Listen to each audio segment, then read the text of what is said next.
கட்சி கூட்டத்துக்கு குழந்தைகள் எதுக்கு?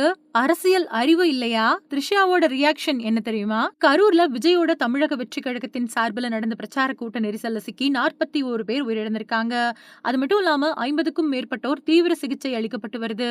நாட்டையே உலுக்கி இருக்கக்கூடிய இந்த சம்பவம் பத்தி இளைஞர் ஒருத்தர் இத வன்மையா கண்டிச்சு பேசியிருக்காரு.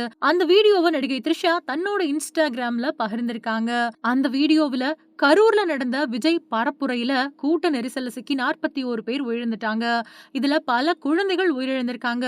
கட்சி கூட்டத்துல குழந்தைங்களுக்கு என்ன வேலை? குழந்தைங்கள எதுக்கு கட்சி கூட்டத்துக்கு கூட்டிட்டு வரீங்க? நீங்க எவ்வளவு பெரிய ரசிகரா வேணாலும் இருக்கலாம். குழந்தைங்கள எதுக்கு கூட்டிட்டு வரீங்க?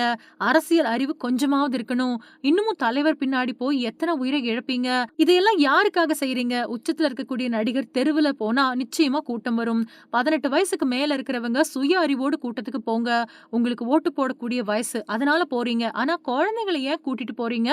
அரசியல் சினிமா இல்ல அப்படின்னு மக்கள் எப்பதான் உணர்றாங்களோ, அப்பதான் இந்த மாதிரி நிலைமை மாறும். அடுத்த தடவ பெரிய கூட்டம் ஏற்படுறப்போ கொஞ்சம் கவனமா இருங்க.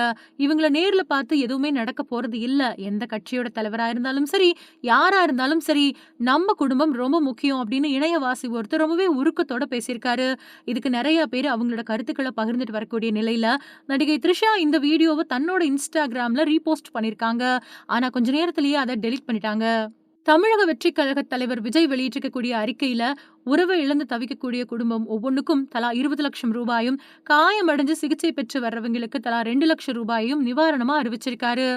அது மட்டும் இல்லாம இழப்புக்கு முன்னாடி இது ஒரு பெரிய தொகை கிடையாது. இருந்தும் இந்த நேரத்துல என்னோட உறவுகளான உங்க கூட மனம் பற்றி நிற்க வேண்டியது உங்களோட குடும்பத்த சேர்ந்தவனா என்னோட கடமை. அதே மாதிரி காயமடைஞ்சு சிகிச்சை பெற்று வரக்கூடிய எல்லா உறவுகளும் சீக்கிரத்திலேயே குணமடைஞ்சு வீடு திரும்ப இறைவன பிரார்த்தனை பண்றேன்.